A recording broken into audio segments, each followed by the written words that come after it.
Welcome to video 6 on clearing the attic. This one's about the story. And this is, I have to say, probably one of my favorites because every one of us has a story. A story is about who we are, right? Where we've been, what we've done. Sometimes a story, it's about not being enough or being too much, a story about success or loss or failure, love, happiness, unhappiness, or the belief that life should have turned out differently.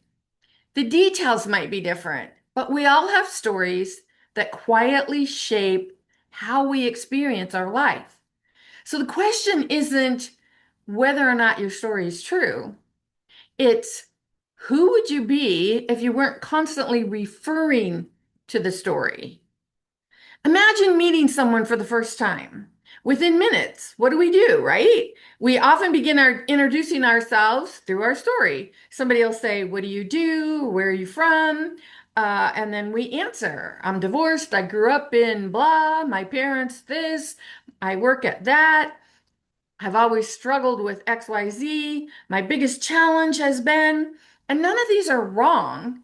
They just become part of a pattern of how we introduce ourselves. And over time, we usually begin to mistake the story for who we believe we are. One of the things that I began to notice as I was clearing my own attic was how the stories seemed to lose their importance when I could see them more clearly. And that was huge for me because when a belief is seen clearly, it naturally begins to lose its power once you can see it. That's what I mean by mastering your beliefs. It's not controlling your beliefs, not replacing them with better ones. It's simply becoming aware, being aware of the beliefs. Being aware of them means they're no longer unconsciously shaping your experiences. And that's huge.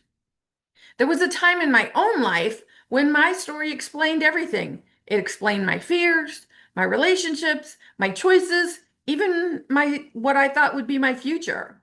And for a long time, I kept trying to be better than my story until something unexpected happened. I started paying more attention to how the story made me feel. Did it make me feel like I mattered? Or did it quietly prove why I didn't?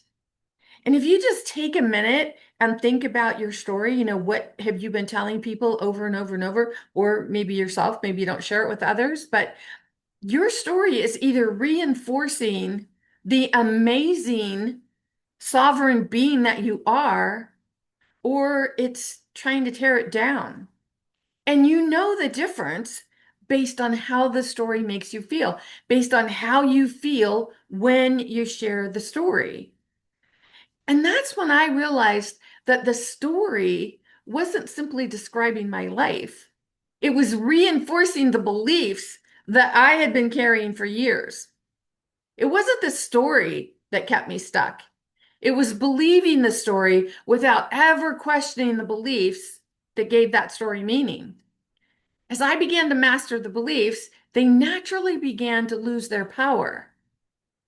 And when they started losing their power, it's like it's like I became a new person. I don't because when I say I became a new person, it means the things that once would trigger me would no longer trigger me. The stories, the emotions, they weren't there anymore. And it's been my experience that the story isn't the problem. And the suffering it causes only happens when you believe the story is all that you are. The story may describe experiences you've had, but can a story ever fully describe your sovereignty? Usually not. I think so many of us probably don't even think about that word sovereignty. But when you prioritize your own sovereignty, Life changes in miraculous ways. So as you move through your week, notice how often you refer to your story.